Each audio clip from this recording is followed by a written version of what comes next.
quiet seaside town, an evil laid to rest centuries ago, has risen. An abandoned fortress deep in the swamp holds a secret that could save the village or destroy it. Now, a band of adventurers sets out to dig up the wounds of the past and bring the light of day to the roots of ruin. This is Tabletop Gold.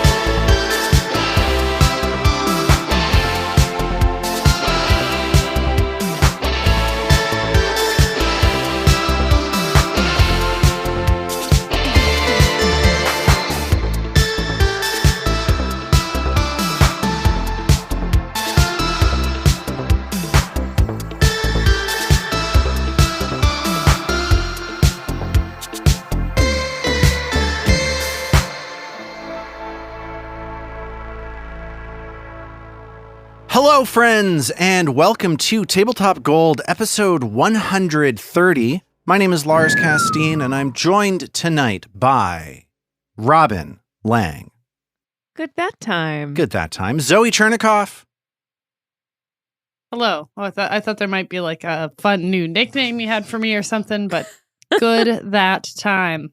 Here's the nickname. It's Zoe Chernicoff, and then sort of an uncomfortable pause is the new nickname. That's how I've always self-conceived. It feels nice to be seen. I thought you were going to go with Zoe Good That Time Chernicoff. Oh, Zoe Good That Time Chernicoff. Like I love that. Yeah. You know what else I love is David the Tin Man Chernicoff. I think of her as the Tin Lady. Okay, I can do that if you want me to. I just feel She's like not for turning. I guess it's a little Yeah, it feels a little Distaff. like Eve was made from Adam's exactly. rib Yeah, kind of thing. I actually, having Yeah. now said it, I don't agree with it Yeah. anymore because it feels too derivative. It's not right. yeah, there's more to Zoe than Let's the fact start the that show she's over. a tin I don't know. lady. Okay. And our Mad Humphreys is here as well. Good that time, y'all. Good that time. Happy to be here. I'm happy to have you. Happy to be here as well. We are going to get into our tabletop role-playing game shortly. But first, Robin just mentioned that she had seen something on a television show that seemed like a fruitful topic of exploration and conversation for us before we delve into this world of fantasy that we're about to go into. That was my dog. I hope everybody enjoyed that. Robin, what did you see and what are we talking about? What's the topic? Help us out here. This setup. I feel like last time we gave the setup, it was like when I gave you guys that like food rule that broke everyone's brain and made everyone mad. Oh, where you made up all those foods and then I Googled them and yeah. you had put them all on the So internet much already? thing. That was a Complete the different bit. episode. Oh, okay. That was a different bit of food That was the one chicanery. before the other food thing. Anyway, basically, I was watching How To with John Wilson. Great show if you have not watched it. It's on I HBO. Love 3 full seasons. that show. He's brilliant. The show's brilliant. It's a As bummer someone who that there's doesn't only know 3 it, episodes. hit me with like a 10-second, what's the premise? Lars, I don't even know how to... Okay.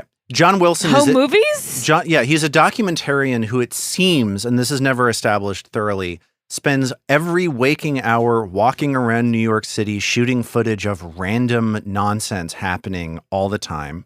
Okay, so he's the kid from American Beauty American grown up? Beauty. Yes, he's Wes Kind of. Bentley from American Beauty all grown up.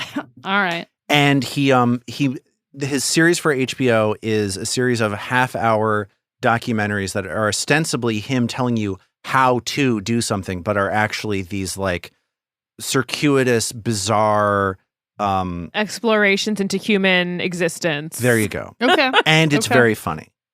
Yeah, so there's one episode, I think it was the last episode, honestly. And like each one is its own episode, so no spoilers really.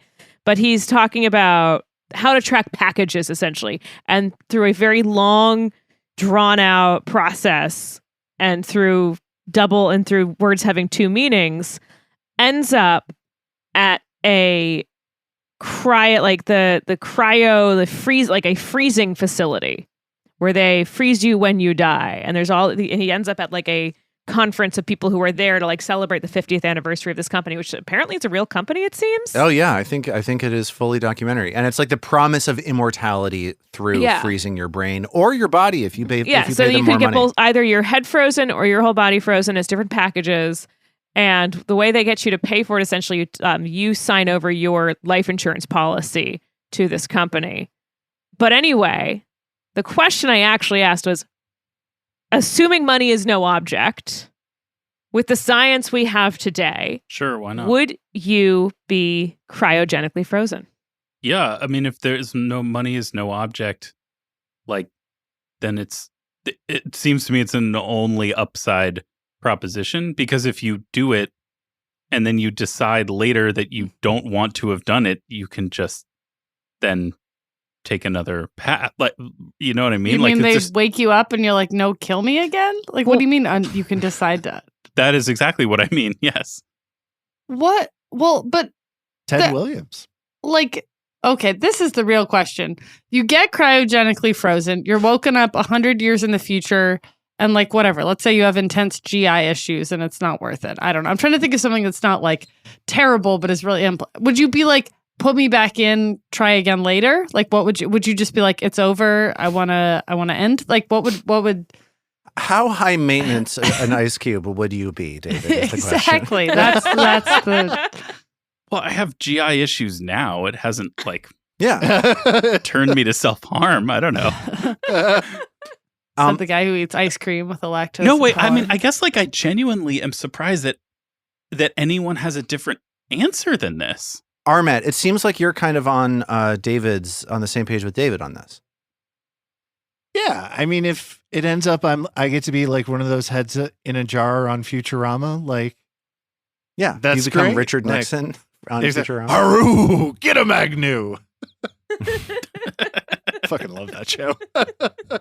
But And really, that show's entirely based on cryogenic freezing. Oh, that's true. exactly, That's extremely true. Yeah, Philip J. Fry.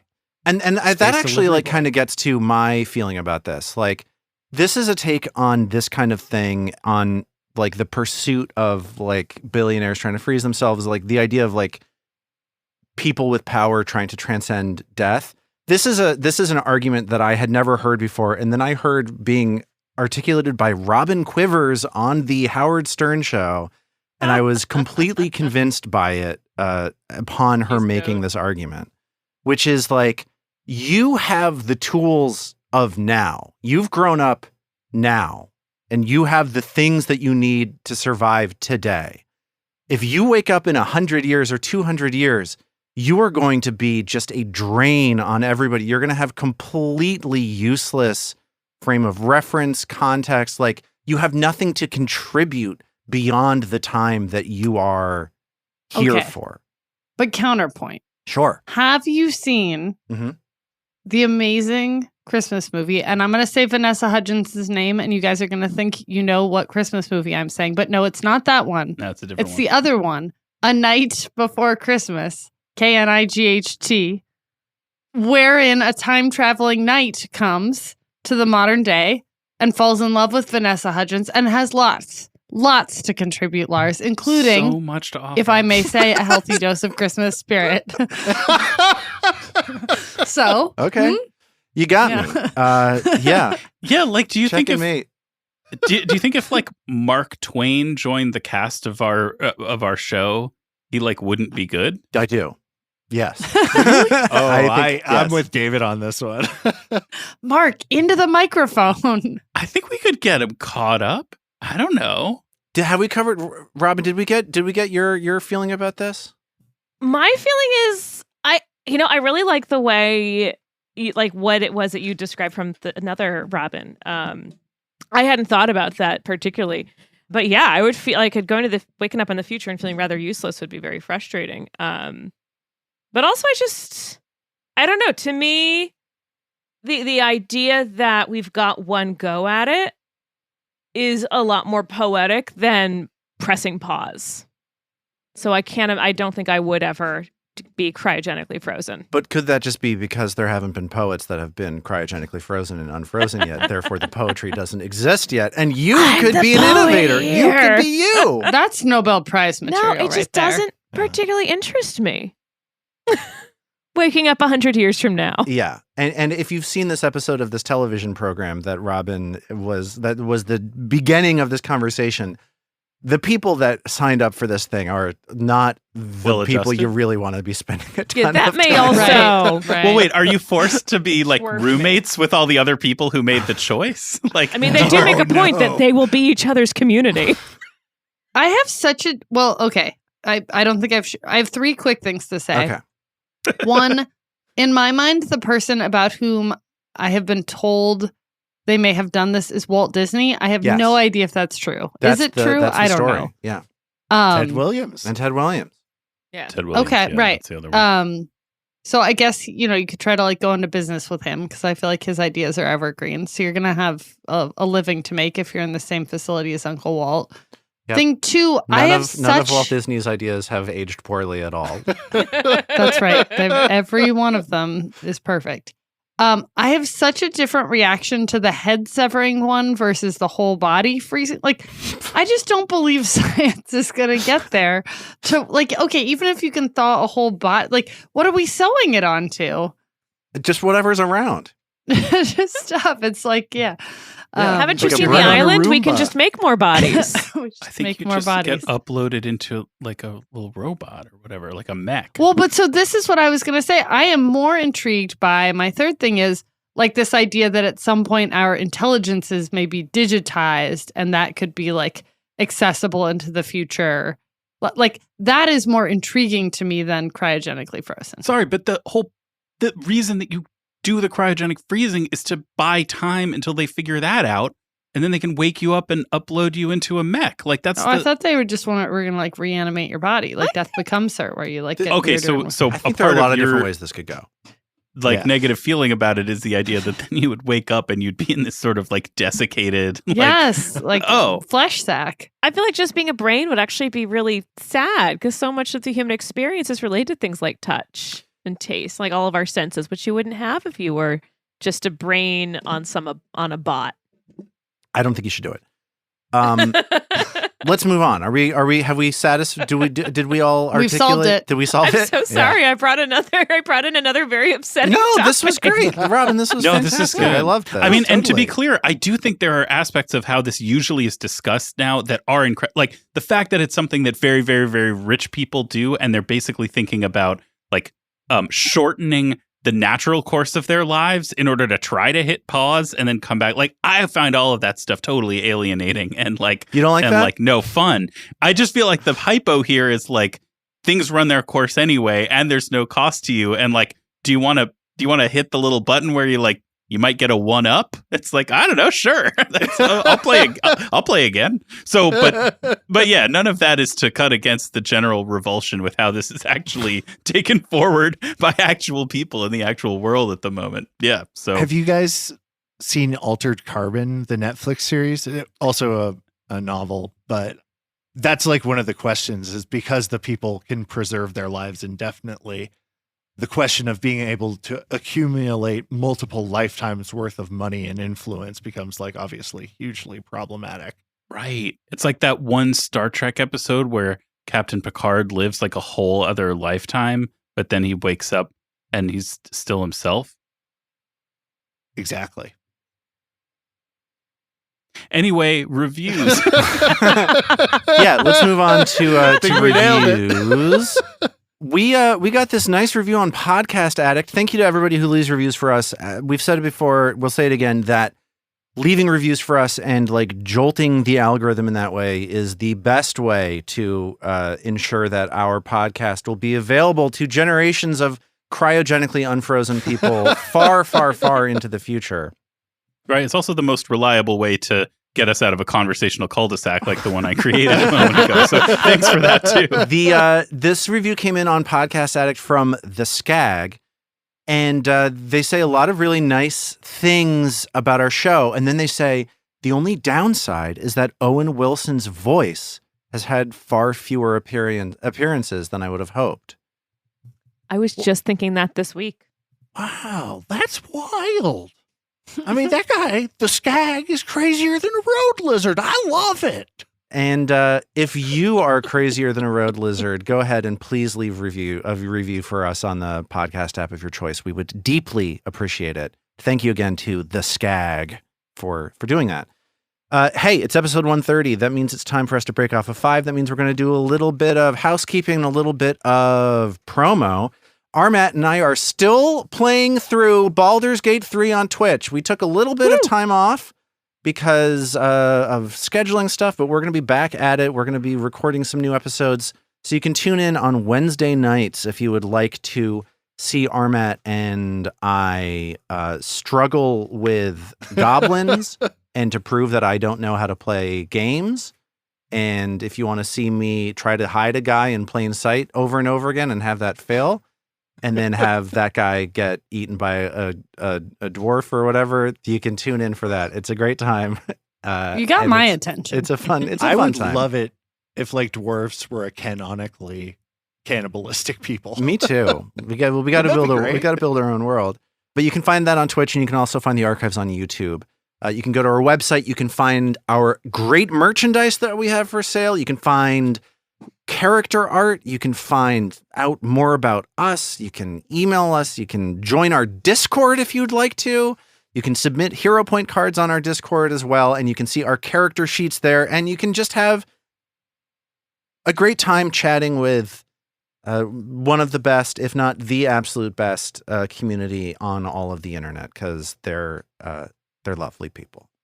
Or check out some of the fan art in one of those channels. We got a new piece of fan art. It's the greatest thing I've seen in my life. Oh, it is good. It's with really Trill's new wig. You gotta get on the Discord and you gotta check it out. I feel like we gotta give credit. Who created that? Yes, we have to give credit to Dexter Michelson, who did this incredible drawing of Trill with her new wig of holding. Oh my God. Why? Well, so here's what I want that wig to be real. The actual slogan under it should be "Let them eat Trill cake."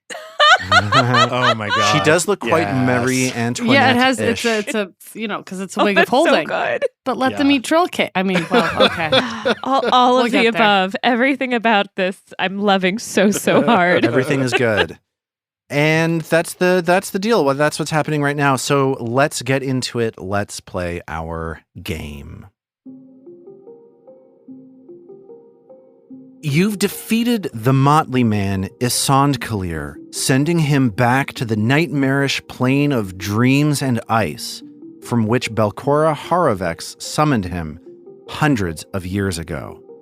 But what further mysteries lurk in these cramped quarters from which he plotted the theoretical troop movements of Belcorra's would-be army of devils?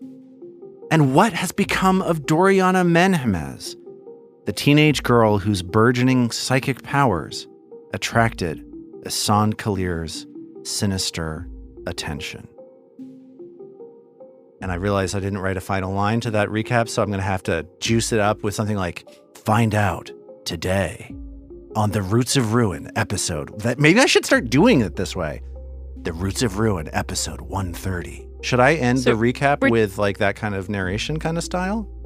That sounds more like an ad than the middle of the in the beginning of the episode. Well, if you think about it, the middle of the episode is an ad for the rest of the episode. Every moment of our lives is an ad for the next moment of. That is this is beautiful. Very makes me want to get cryogenically frozen. Thing to say. So yeah, here's yes, that was our recap. Let's read another review. I don't know. Yeah, let's keep going. There are a couple things I want to tell you about as we jump straight into this. One, this is episode 130. We're breaking off a new 5. We have new hero points and hero point cards. Here's the situation as we pick up. Isand Kalir has just faded away, drawn back into the plane of Lange. But even though he's gone, the influence of his magic still lingers, in particular on Mag, who has been the subject of a spell that has suggested to her that she open up a number of doors leading off of Isand Kalir's dormitory room. I want to give everybody the chance as Mag. We're not an initiative, but we are still in time. Time pressure is still happening. Does anybody have any one thing they would like to do before Mag opens the first of these doors? I feel like paralyzing Mag would make her pretty mad, so I don't think I'll do that. Oh, Smart. Mag loves being locked in. I feel like we're doing the cryogenics topic all over again. You can't escape it. I guess speaking of being locked in, will Mag's experience of this moment be that she is like her body is moving unbidden? No. Like, is she so she's just like she's having the experience that you would have if you were like, I have a good idea, it's opening these doors, not my body has started to open these doors, gosh, I really wish it weren't. This is a good idea to Mag. Okay, I'll let everybody else answer then. Well, Trill's down has gone into the hall where Sonclear is. So I don't know that Trill's going to be paying attention to Mag, honestly. Okay, makes sense. And it's like a matter of seconds have passed, right? Like, Yes. would Ao have seen him evaporate? I don't think so, no. You would have perhaps heard him with his final words before he disappeared. Okay, so some sense of parting or... Yeah. Isthan saw Clear cast suggestion on Mag, correct? Yeah, but I don't know that Isthan recognizes that spell. Unless he has it prepared today, he does not automatically recognize it. He does not. And I didn't make a recall knowledge check at the time. So I think it probably would have just slipped his mind then. Yeah, and Trill definitely doesn't know that spell either. It seems like nobody has anything they're doing immediately, so let's just run straight into the first thing that happens. Mag, you see these two doors in the southern and eastern part of this room. Which one are you going to first? I think it would be whichever is the closest to where Mag was when the spell was cast. Okay. Which I think is the one in the southern wall. Probably. Okay. Yeah. So Mag, believing that there are prisoners behind that door, reaches towards the southern wall of Isanclear's room and opens the door. And she finds herself looking into a room that looks like it was a location for rituals. There is a filthy silk pillow in the middle of the room. Oh. There are unlit candles all around it. And Mag sees several charcoal drawings of Doriana all over the stone walls of the room. Ooh, that is Like in a good way? unpleasant. Creepy. In a good way? And there, Yeah. She looked cute. there is a, is he a good artist? Yeah. How are the renderings? This is a B minus. Is he using ink wash technique at all? Right. Talk to me about materials. Yeah.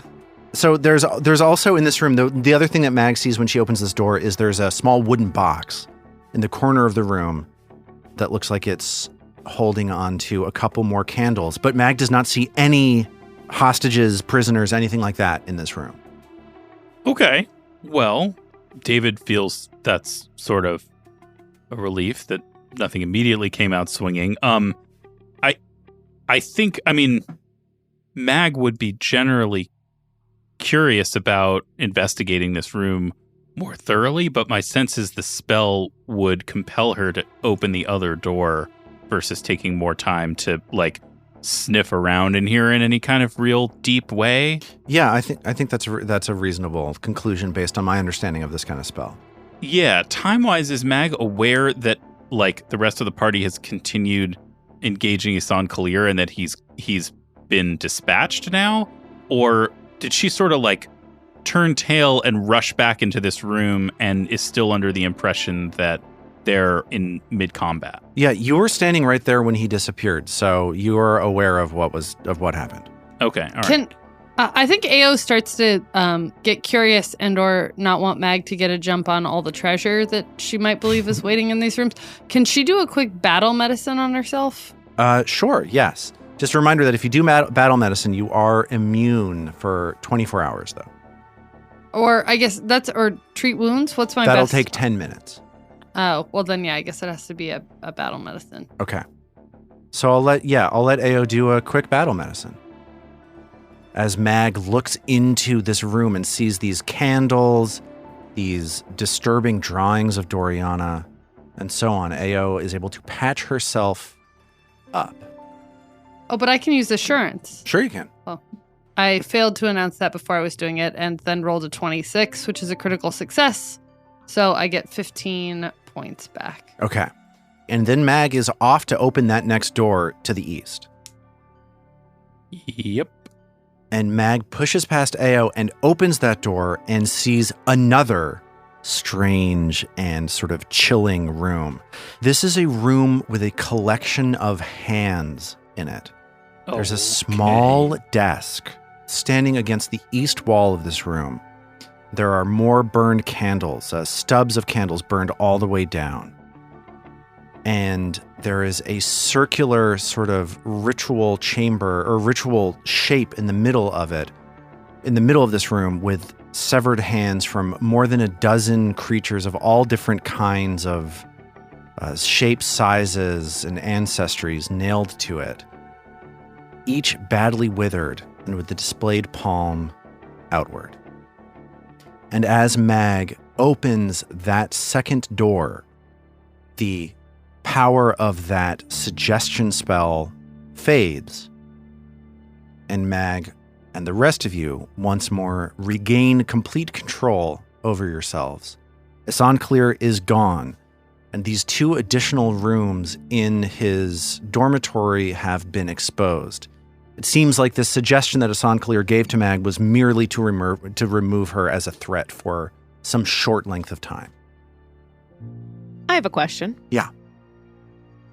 So Esanclear, he's entirely no robes left behind. Like he fully got pulled back into Lange. His robes are left behind. There is definitely stuff on him that was on his body that you are free to search should you want to.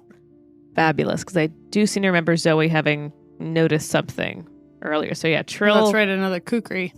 Yeah, so Trill now seeing just his robes, she's got this. I think now having seen him go,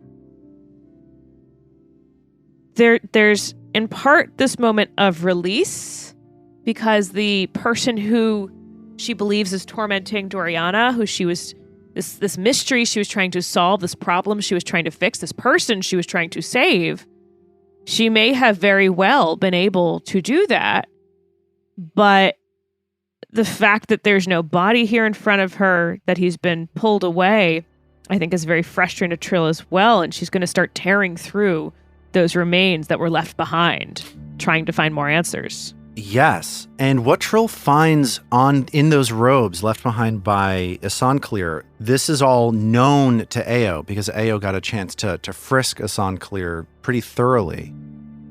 You find a +1 striking kukri, just a magically enchanted curved knife. But you also find the Lange ruby that Esanclear offered to you to entice you to take willingly as a gift. I imagine Trill tosses that across the room in frustration. Sure, it clatters and lands with a thud, this heavy, large ruby. And I'd like to remind you that you're still holding his other ruby. There are 2 rubies that he had, and the other one is still in your possession. Would you say there are tubies? No. I think that you sacrifice clarity for that rubies. Sort of portmanteau. I think that a lot of people wouldn't know what it is that you were talking about if you were to call that a tubi. And isn't there a streaming platform called Tubi? There's so yes, much, there I is. think. Oh, totally blanked on that. You're Yeah, I absolutely just right. always assumed that the streaming platform was named After two rubies? Yeah, thank you. Just seemed intuitive. Maybe you're right. Sorry I don't to know. interrupt. Mail in if you know. But this, Robin, Trill knows that she has this second Lange ruby still. And you find the third thing, the thing that Ao was trying to take away from Esanclear when this combat first started, this fragment of this amulet, this bit of seems like a fifth of a circular, sort of a large circular amulet that is was in Esanclear's possession as Oh, well. Did you only say part of 1/5? Yeah, it looks like it is a. Ooh. It looks like it is like Yeah. a slice of a pie, slightly larger than say a Trivial Pursuit pie, which we all know is 6 pieces. Yeah, We're going on a scavenger hunt. We're going on a scavenger hunt. right. So it's a 72-degree wedge. Mm-hmm. And we're going to need the rest, right, because there's a 5-pointed key on this floor, or there's a 5-pointed lock that needs a, okay. Right underneath a 5-pointed pentagram. Yes, which is a very welcoming symbol. Creepy devil stuff. And that's what Trill finds. Could Trill find the other 4 real quick? Give her time. Give her So we can time. keep it pushing. So Trill gets up and shuffles out of the hall back into the main dormitory that everyone else is in. Holds on to the piece of what is possibly a key, and then kind of place the kukri down, hoping someone else is going to grab it because it's not of any interest. It doesn't help her at all. And then looks down at that other Lange ruby that she just tossed away from her. Now what? I don't know, but if you look in that room, it seems like he's really trying to go all digital. Oh, God. Jesus Christ. You're fired. This is fair and just. It's been really lovely playing with you guys. What are we doing? Well, I think That was also really good. Thank you. I don't want to get too metacarpal about the no. I think Phalanges, aren't there enough puns going on? I gotta give you a hand. It's just so good. Got Yeah. your finger on something. finger. I think that there's these 2 other rooms to investigate as well. So now that it's clear that there's no, like the threat is gone, let's take a look in these other 2 spaces as well. For, I mean, Mag's like order of priority is always number 1, like investigative clues about what's happening in Gauntlet. Number 2, secret doors or passages. Number 3, swag. But if there's any of the above, what do we got? Yeah, I think that which room are you starting in first? This room with the that he did rituals in, or this strange and macabre collection of hands? Yeah, I ended up in the strange macabre collection of hands, so I think she'd finish that out before returning to the ritual, to the Doriana shrine. Yeah. So Mag takes a look around this room, and I don't think that you necessarily find anything like this. This strikes you as a room that Asand Kalir and only Asand Kalir went into for quite some time. So any information that you're able to draw from here is probably not going to relate to the broader sort of mysteries surrounding Gauntlet, but do give you some insights into Asand Kalir's whole deal. Okay.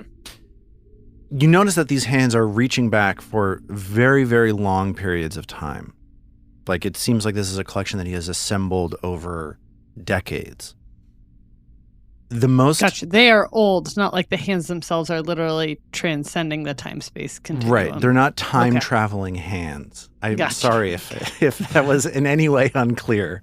Are they cryogenically frozen or Exactly. freeze-dried? Their he natural was doing lifespans a service for extended. them. And if these hands don't like it, you know what? Forget about Yeah. it. We'll just shut it down for you if you don't like it. Yeah. Let's just say as like an automatic reaction, if any of the hands express any reservations about still being around, Mag will just smash them for them.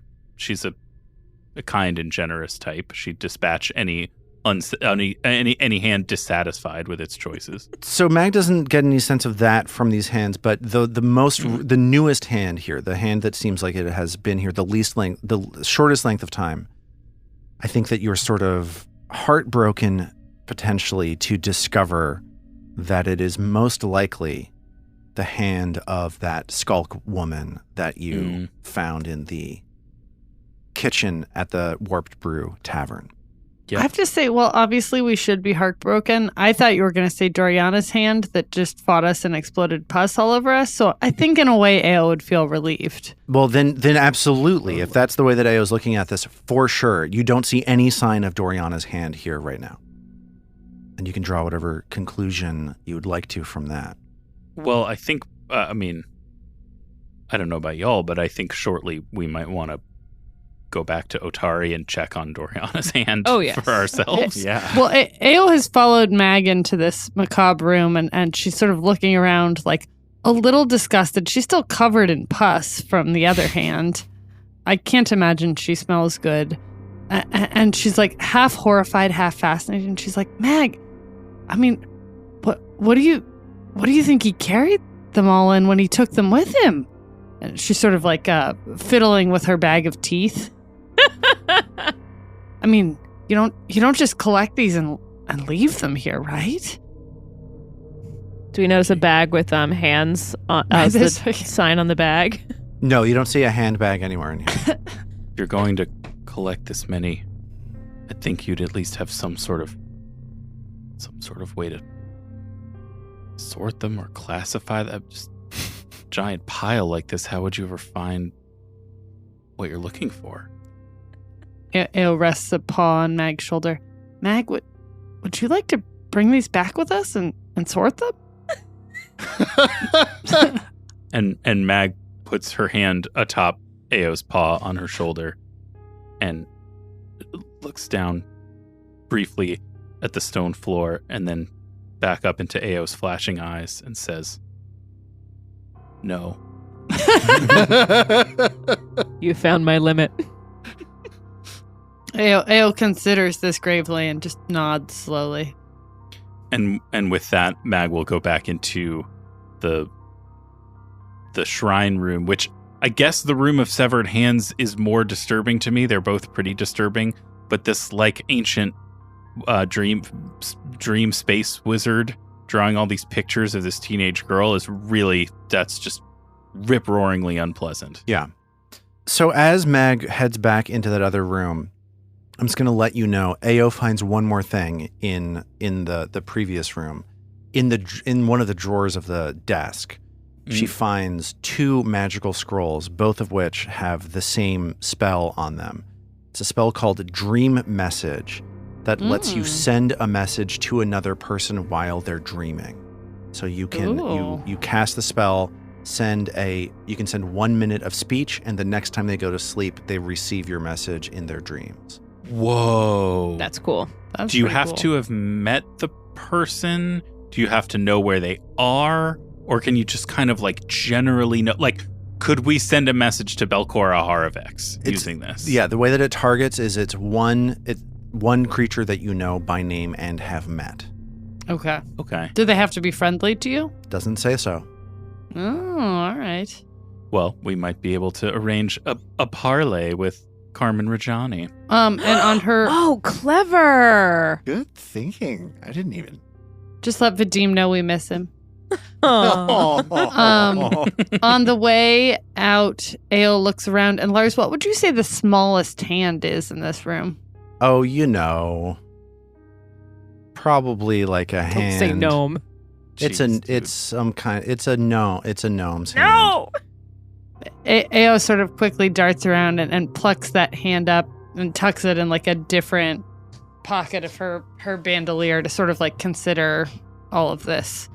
She herself having, of course, lost her second mage hand, so this is all sort of ruminating. Yes. This is how collections start. It's always like every collection starts with a single item. It's a coincidence. It's incidental. It's just something you come across over the course of your life, and then next thing you know, that's all your family will buy you for holidays. Takes on God, it's like you were there for my whole childhood. Just my description of it. And as Ao tucks this hand into one of her pouches, Mag is now in this other room where these rituals were conducted.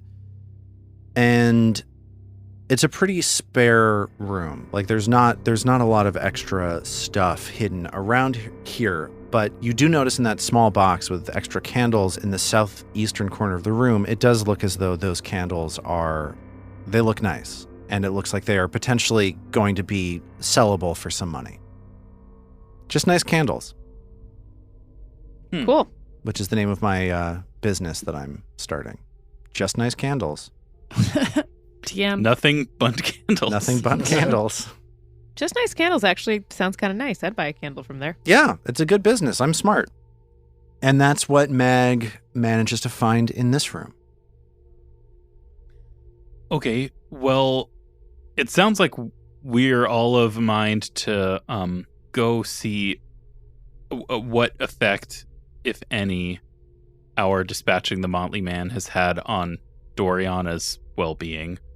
However, speaking of cryogenically freezing, we did walk through a giant room that appeared to be some sort of gallery of stasis suspended horror threats.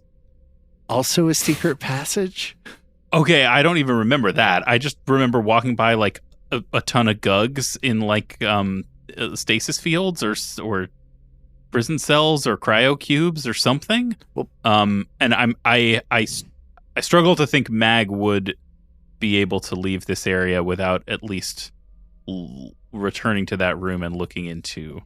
And maybe she wants to ask them how they feel about their choices. You know, has this worked out for you? Or are you feeling? Well, how much did you pay? Okay, and how much did you pay? Is this your original? Talk to me about. Yeah, is this your original body, or have you been uploaded into this? Yeah, I think Trill would be interested in that. Trill, there's also the secret passage that Isan Kalir started to go down. We don't know where it goes yet. Trill also, I think, while Mag and Ao have been going to the other rooms, Trill was starting to kick around and investigate the main dormitory room, because we haven't, I don't think, investigated that room yet. Sure. Mm-hmm. This main dormitory room is, one, it's where he slept, obviously, for some time anyway, but it was used as a place to plan these troop movements, right? Like Isan Kalir told you that Belcorra brought him here to be a strategist for this army that was being assembled by Euravian. And what Trill sees are essentially maps planning a siege on Absalom. And beyond that, there's not much of interest in this room. Well, but that's pretty substantial. These were her plans.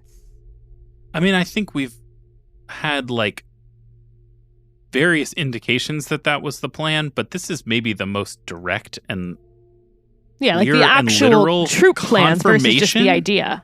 Yeah, and not just someone who's like daydreaming about it, so they like make a painting with a bunch of ghosts. It's like this is a deepening of it's a confirmation of the threat and a deepening of the threat, it would seem to me, no? Yeah. I think it gives us a little bit more information.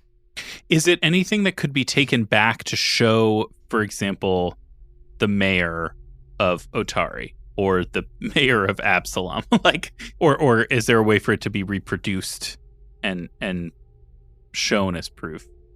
I think that Mag that makes sense as something that Mag would want to grab for sure. If you want to grab this map of the Inner Sea region, I think that would aid Mag's cause for certain. Yeah. Okay, Mag. Mag will grab the map and put it in the incontrovertible proof of threat section of the bag of holding. And before you leave this room, there's something that I want to mention to Trill. Do you think Trill would at any point look at the Lange ruby that she has in her possession already along the way? Yeah, I think before they leave, I think at some point during her wander around this room, she's going to sit down and look at and have in one hand the Lange ruby that she picked off of Isan Kalir's body, and in the other hand the Lange ruby that she had in her pocket. Okay. The Lange ruby in Isan Kalir's possession at this point just looks like a big ruby. It's something that you get the impression you could sell for some money. The ruby that you had in your possession, the ruby that Doriana took willingly from Isan Kalir in her dreams, has changed. Ooh. And it is now, functionally, as Trill rolls it around in her hand, it still looks like a ruby, it still feels like a ruby. But it is now a wand. It's usable as a wand. Every day you can use this wand to cast the spell Locate, just like you cast to find Isan Kalir. And Locate, just to sort of give you a little bit of mechanical stuff, you can target a specific object, but you can also target different types of objects. So if there's something that you want to find somewhere, if you have an accurate mental image of that thing, you can use it to find the nearest one of those. So, like the other 4 parts of this key? I actually hadn't thought of that, but yeah, I think that would All right. that would work. Nice. I was thinking of it mainly like if you wanted to find a sword, you could find your way to an encounter and you could fight people with swords if you wanted to. Oh, that's cool too. Okay. Or like a Jarl Mesman's wolf in the middle of the forest. Uh-huh. Okay. Trill wants to ride a wolf. Oh my gosh, Trill riding Jarl Mesman's wolf with her iridescent wig. It's a beautiful thing. Just to make it clear, this is Classy useful lady. on objects, not on people. Okay. So that is good to know. Let's locate Belcorra's Scrunchie. So you're kind of left with this question now of, do you want to explore deeper into this secret passage, the one that Asan Clear is trying to escape down? Or do you want to head back into Otari and potentially give this room with these stasis chambers a closer look? Now, Trill's always going to want to go down the secret passage. Because that's just what she'd do. And also, Trill's kind of feeling that maybe if we go down this passage, we'll find another exit out of here, so we'll just have a better concept of the land. I'm with the gnome. I love a secret passage. So my sense has been that Trill has been highly concerned with Doriana's welfare for most of the last few days. Is it for sure, for real, the case that that Doriana would now take second place to the secret secret passageway? I'm thinking that the secret passage could be Trill's trying to figure out the fastest way out. I And see. honestly, every time we go back through that center area, we get in another fight. That does seem to be happening. Yes, quite a bit. And whose fault is that, is my question. Like, who would do that? Like, why would anybody just keep putting encounters in the same In the room? same space. Thanks, Vanessa. No, well, I mean, I guess she had something to do with it, but okay. Vanessa is just what we call you when you keep putting encounters in the same room. Okay, so it sounds like you're heading down this secret passage. This way, guys. I just have a feeling that we'll get out faster if we go down this way. Yeah. Okay. So Mag generally down for that. Mag is not gonna. I'm sorry, but I think Mag has to at least have a quick pop into the room full of frozen monsters. I believe Mag kind of popping in is- and saying, just let me look in here for a minute. Yeah, we went through that pretty fast. Yeah, so it sounds like the rest of you are maybe waiting by the secret door as Mag reaches her head back into this room with the stasis chambers. Yeah. What can Mag glean from the gallery of stakes? Glean from the lean. So there's Yeah. something that I want to ask you to do as you're looking into this room. So Okay. we're looking at this top-down view, but I want you to try to get into your own point of view, right? I want you to Okay. try to place yourself behind Mag's eyes. There are transparent pillars that are filling the center of this room, and it's kind of like when you go into, or when you see pictures of like a server farm at a large company, where it's just this like almost kaleidoscopic, this like zoetropic sort of receding set of rectangular objects. Like you're looking at these 15 glowing squares, and if you look one way, you can see clear down, but if you turn your head slightly, they all sort of shift around between each other. Do you get what I mean? I think so. Yeah, I think so. So that's the first thing that Mag is struck by, is that there's just these 15 glowing square chambers in this room. It's dizzying to look at. And the ones that Mag has an immediate look at, the ones that are immediately next to her, she sees a creature that she identifies as a gug, and she's standing about 15 feet away from this chamber. And the gug seems like it is frozen in place, potentially like a scream on its face, as all 4 of its arms are arranged in sort of a panicked gesture of attempting to control something that it cannot control. To the immediate south of that gug, there's another creature that Mag recognizes as a gibbering mouther. It similarly is frozen in place. Its various tendrils and eyes and mouths sort of trapped in stasis, some of them open, some of them mid-open, eyes half closed, and so on, like a snapshot of something frozen in time. If Mag turns and looks down at the third chamber to the south that she's able to see from her vantage point, she sees a creature that looks like this. I don't know if you want to try to describe what it is that Mag sees. I've just shown David the art, so... It looks like a cross between maybe a dragon and a fish, but the arms look like a person's. And the posture is that of a very strong, like a weightlifter or something. 2 rows of enormous teeth. It also looks, though, intelligent. It doesn't look like it's just a mindless thing. It looks like sharp. The next thing that Mag sees to the north, there's another one of these stasis chambers that seems to have maybe failed.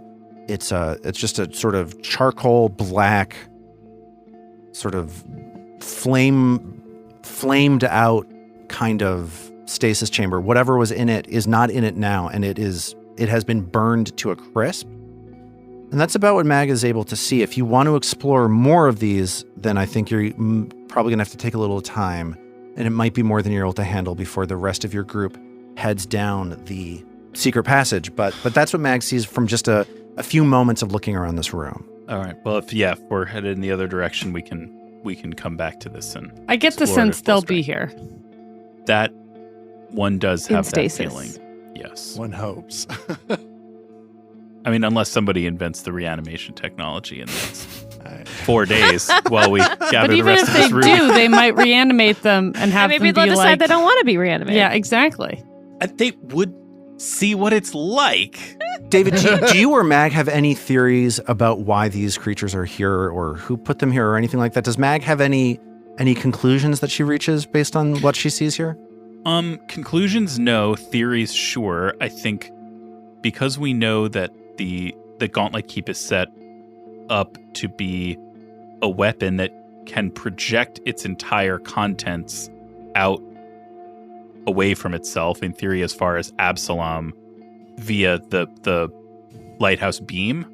Any destructive thing within the lighthouse becomes a part of that weapon, becomes a part of the arsenal that gets deployed via that beam. So there have been on various floors ways that Belcorra and her inner circle seem to have attracted collections of bad stuff into the lighthouse, and there are ways that they seem to have themselves gathered and retained bad things indefinitely in the lighthouse until it can be turned on. So having really, really strong monsters seemingly captured in mid-moment and then suspended in stasis until the proper time seems completely of a piece with what we understand to be the kind of broader battle plan here. Let me give you one detail that might support Mag's theory here. Each of these creatures that seem to be frozen in suspended animation is in peak physical condition. None of them have any scars from any battle or anything like that. They look well-fed and healthy. Yeah. And there's various signs of trying to strengthen, toughen, optimize. We had Jafaki running the process. We had this gladiatorial combat. Seems to be a very intricate and systematic curation of a destructive force. David, do you think Mag's satisfied there, or does Mag turn around and join the rest of the group, or what are we doing? Yeah. Okay. Maybe we'll come back later, but for the moment, I think that's enough. Okay, so Trill leads the way as Mag reconvenes with the group down this secret passageway. This is a door in the northwestern corner of Isand Kalir's war room that you push through. You walk over the robes left behind after Asan Kalir was pulled, I guess naked like the Terminator, back into the plane of Lange. Give me your ruby, asshole. And what you see as the light from Isthin's staff shines down this hallway is that this is basically a 35-foot long hallway that ends in a turn, and there is a small door leading off to the east. One thing that I'll mention is that this hallway, unlike the other hallways that you've seen in this prison area, are not festooned with diabolic inscriptions and this red glow. So this area is dark. There's not dim light here. Whoever it is that put these markings on the walls around the rest of the prison to make this place a little bit of a slice of hell, it seems that they either did not get to this hallway or did not bother to modify its decoration. And I imagine as they're walking through, Trill's also looking for secret doors, or other secret doors, since this feels like a secret passage to begin with. Yeah, Trill starts searching as she walks down the hallway, but as you walk down this southern passageway, you do not see anything hidden. You just see this turn to the right, and you see a door. So what do you do? In for a penny, in for a pound, am I right?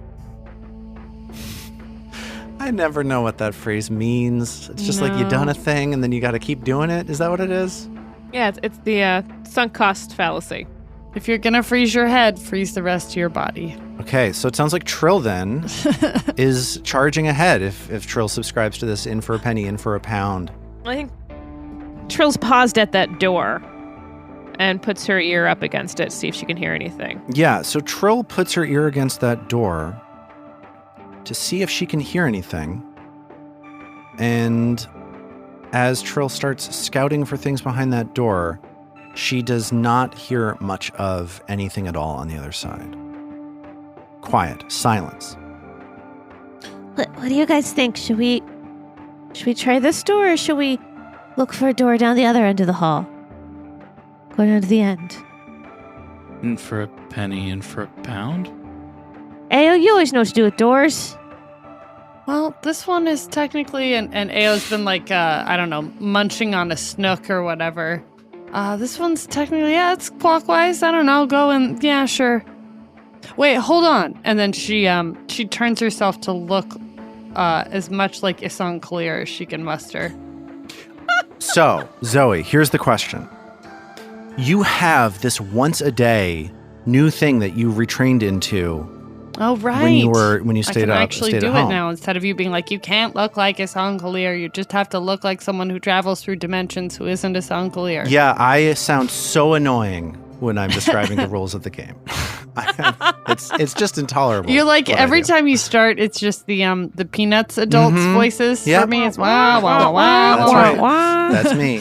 So you have sort of two ways of disguising yourself magically now. You have your hat, which lets you disguise yourself as somebody non-specific, but you also have this new ancestry feat from your Kitsune ancestry that says that you can, once per day, turn into a specific person for 1 hour.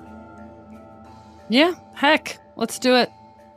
Okay, that's exciting. God, I love the chaos. So suddenly, you turn around and you see the spitting image of Asan Kalir behind you. Oh, no, Isthin, it's me. This seems like his hallway. Like, he lurked in here. She pulls out the little hand and waves it. Oh, let's not do that. And she took a piece of charcoal from the other room. She's like, I just figure maybe whoever's in there might know him. And, well, here, Trill, let me get behind you. And she like shuffles along the wall. Oh, that gave me the heebie-jeebies.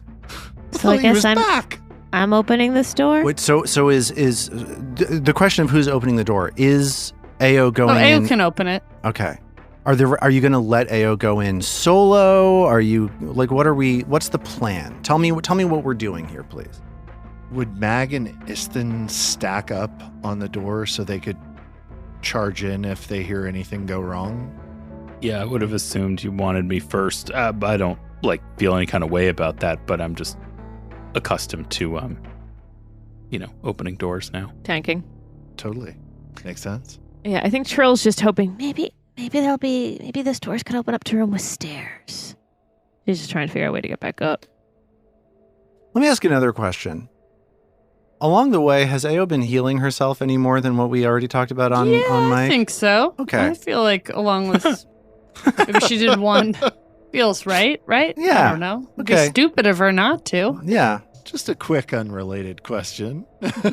Yeah. How much damage can Ao take right now? And it's not like Lars rolled a perception check for me to see if I figured out what was behind the door. Oh no, it was quiet. I'm pretty sure it's going to be another quiet room. Okay. So it sounds like Ao is going to push open the door and step inside as Asand Clear. Yeah. Okay. Ao opens the door, steps inside, and is immediately struck by how dark it is in here. So Ao is able to see only a little bit given the sort of light drifting in from Isthen's and I guess Mag's light sources on the other side of the door.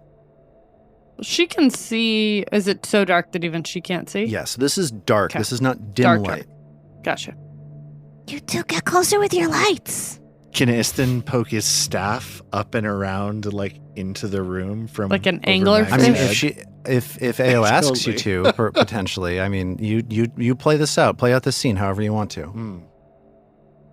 Lars, remind me what Isthen Clear's voice sounded like. Oh gosh, I deleted that effect. I mean, I don't have The the, man is effect. dead. I want to do something It like. sounded kind of You like he was sounded in a like dream. this. And there was echoey and stuff. Gosh, it's dark in here. So dark I can barely see my hand collection. Ao says, sort of backwards towards the hallway. Okay, sounds good. Sounds good. I'm gonna do a check. Don't worry about whatever this check is that I'm doing. It doesn't matter. for the empty it room. simply does not matter what the check is that I'm doing. Just gonna roll some dice for funsies. I'm just gonna roll a couple dice. We're just gonna see You'll what see a happens. Bunch Don't- of dice don't rolling sweat on your it. screen. They're gonna look to you like damage dice. Just ignore that. they're nothing. Don't even worry about what these dice are. Okay, so Ao, as Asand Clear asks for more light, what does Isthen do?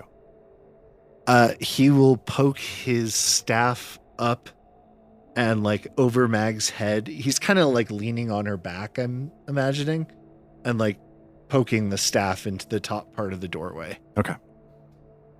And that's enough light to shine into this room that Ao, as Asand Clear, is able to see that this room is not just dark, it is deeply, deeply dark. There are flat black walls that seem to almost be absorbing the light that Isthen is shining into this room.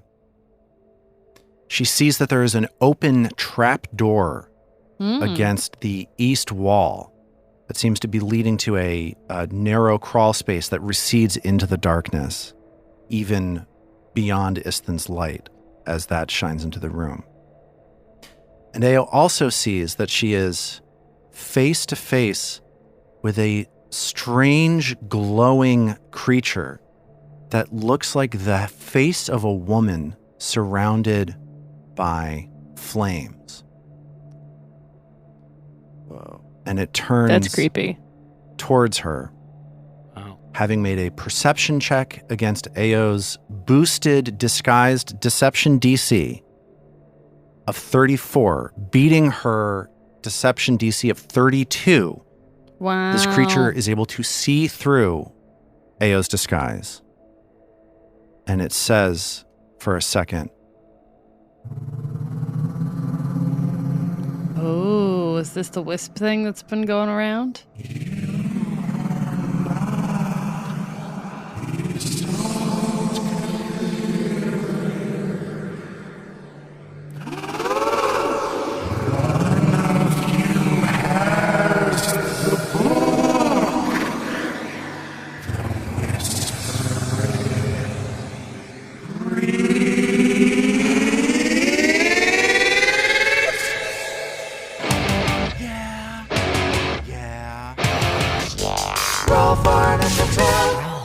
I just got chills. As this wisp turns, stares through Ao, and seems to lock eyes on where Trill is, just lurking back in that hallway, illuminated by Asan Kalir's light. By Isthin's light. And I want to give Trill the chance to make a recall knowledge check as she locks eyes with this wisp before we roll for initiative. I imagine Wisplore will do this. Please. Okay. Trill, looking at the face of this wisp. One, you've seen wisps that are just like crackling bits of electricity. You've seen wisps that are skulls. This wisp is like a fully enfleshed human face surrounded by flame. And Trill, as she hears this creature screaming about the Whispering Reeds, gets the sense that this creature is a deeply committed, like a zealot or an acolyte of some sort, she sees a religious fervor on this creature's face. And let's do it. Let's roll for initiative. Can I use my Wisplore to roll for initiative? Yes. Okay, let's go around the circle. How did everybody do? Starting with Robin, rolling Wisp Lore. It would have been great if I hadn't rolled a 2 on the die, so I only got 19. Okay, best laid plans. How did Zoe do? 27. Okay.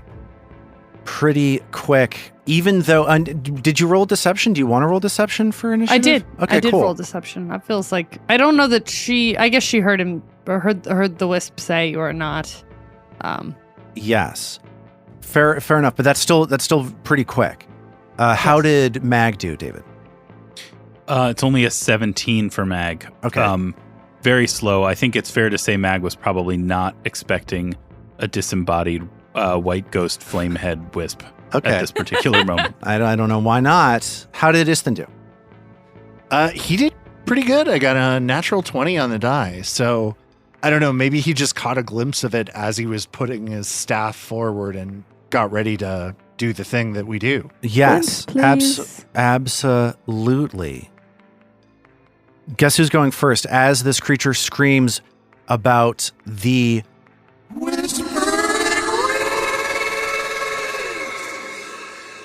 This creature starts off by casting a spell, and the room goes dark. Oh. Except that the light from Isthin's staff, this is the light from Trill's light spell, counteracts that darkness that this creature is casting. So that darkness spell has basically no effect. Nice. Thank you, Trill. Yes. So you see a quick moment of panic from this creature as it believes that it can go without being seen, but it can be seen. And just to spell this out slightly, this creature is, like all wisps, Trill would know this, is naturally invisible, but there is this glow around it that is illuminating this sort of like holographic-ish image of this face surrounded by fire. So good initiative roll from this creature, but very little of any consequence done on the first turn of this creature, which is extremely frustrating for me. It is now Isthin's turn. What is Isthin going to do? Ooh, that's a good question. You knew that I was going to ask it.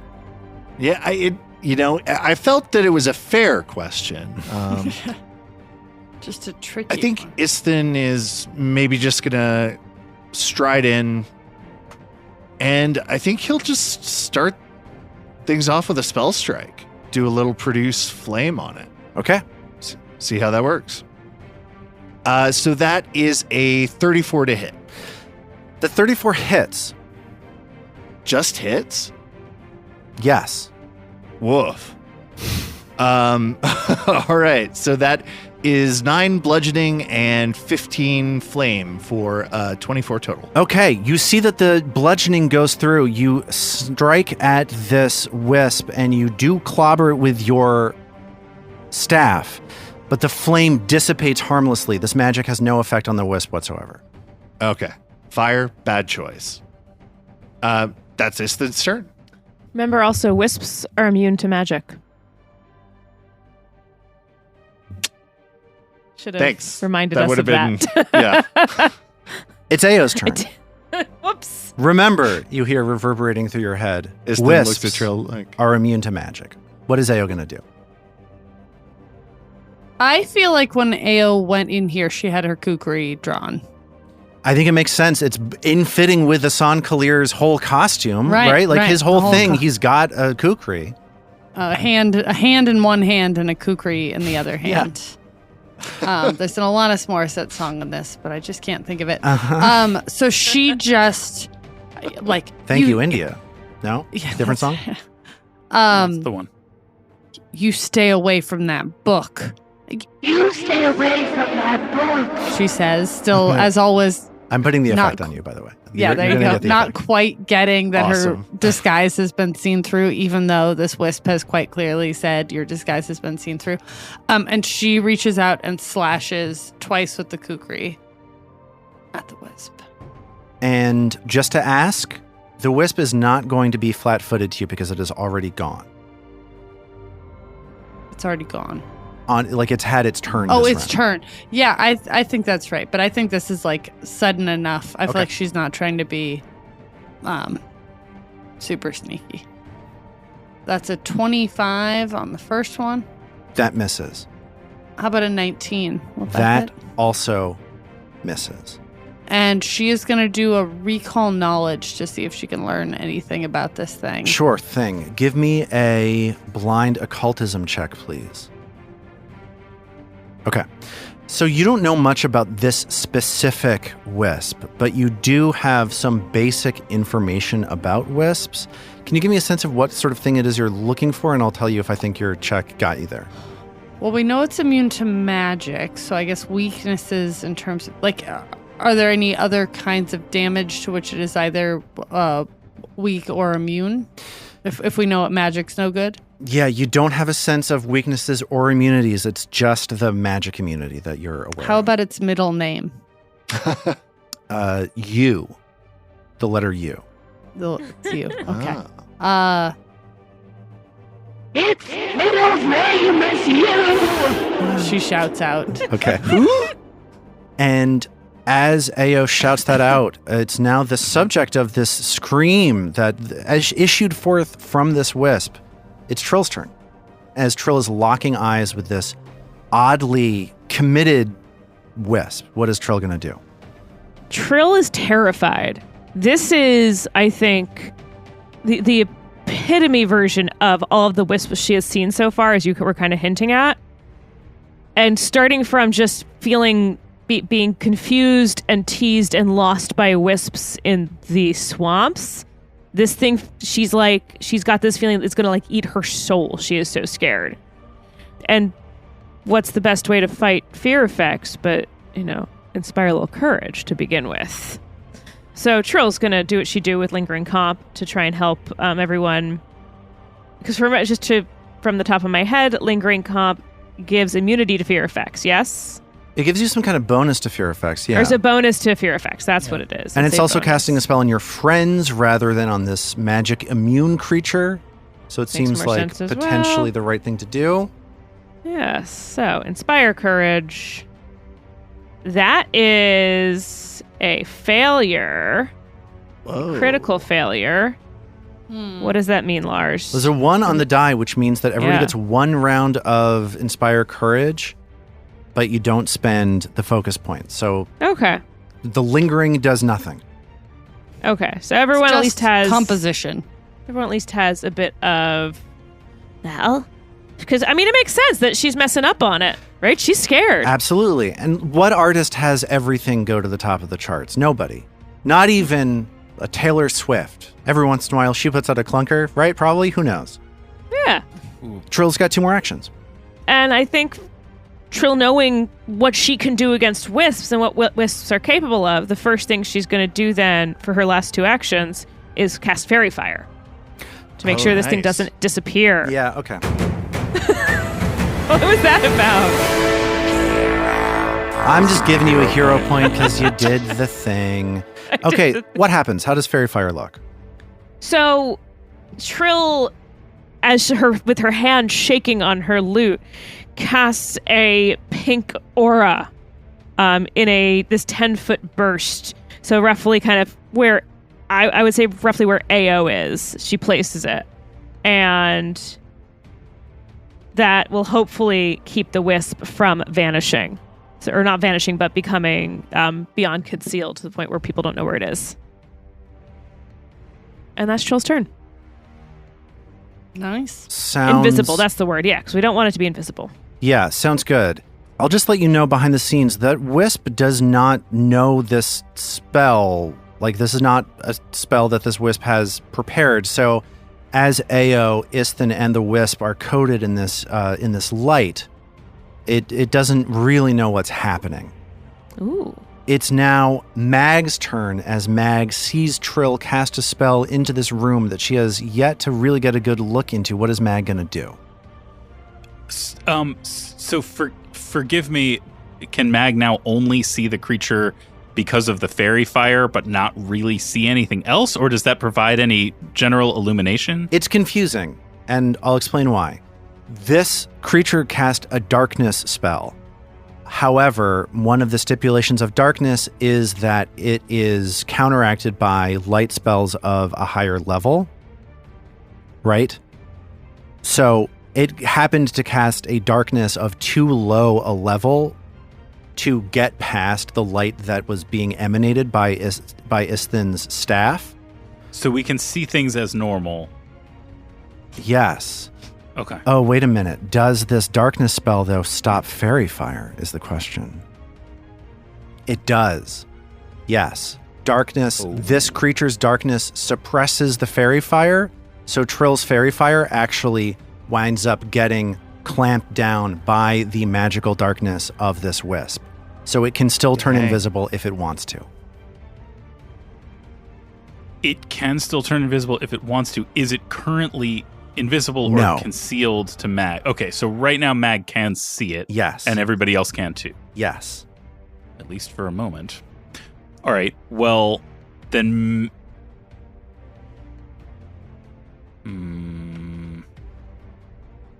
Mag is going to rage move and attack.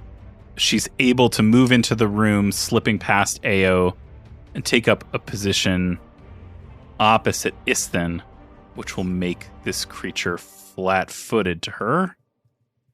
And then with her third action, she will make a strike with the Earthbreaker. And this is a big deal strike because this creature could turn invisible based on what you know about wisps at any moment. So this might be your last and best shot at getting a clean strike at this wisp. So how did Mag do? It's a 34 to hit from Mag. That hits. Nice. All right. And pretty good damage, 25 damage. 25 points of damage. That catches onto the wisp and pummels it for a big hit, and it looks injured at this point. And that's Mag's turn. And as Mag connects with the wisp, it is now the wisp's turn. The first thing the wisp does is disappear. Does that trigger an attack of opportunity? It does not. I wouldn't think that it would. You hear a faint kind of as it just vanishes from existence. And I'm going to let Robin have that hero point, even though I shouldn't have given it. Because it was just Explain, please. because your fairy fire, it don't work. It don't work, man. But why don't it work? I told you already, because he the said the whole darkness thing. spell Countered it. countered it. Okay. But you know what? The hero I just point. didn't believe you. It's true. It's damn true. But because this creature disappeared in plain sight of you, you know where it is. right? Like you saw it disappear, so it is now hidden from you. You can't see it, but you know where it is. And the next thing that happens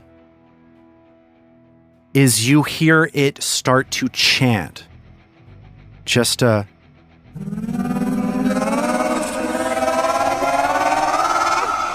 This does trigger an attack of opportunity, if you'd like to take it. Yeah, that was going to be my next question, so thank you.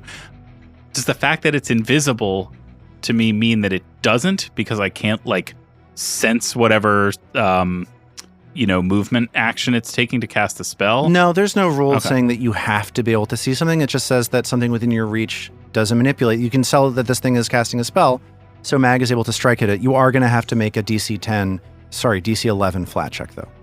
Okay. This thing winks out of existence, but then Mag can still sense its movement to set up its next spell, and so she takes an uppercut swing into the air in the last sort of rough area where she perceived this thing to be. The flat check is an 11, so that passes, but it's only a 21 for the attack. 4 on the die for a 21. So the spell goes off, and all of you feel the wrath of some sort of evil divinity coursing through your body as you all start to feel sickened, slowed down, and you get slammed with just a jolt of damage. And we're going to figure out exactly how much damage that is and exactly what happens with this spell next time. Fucking wisps. Oh. Yo, this is getting exciting!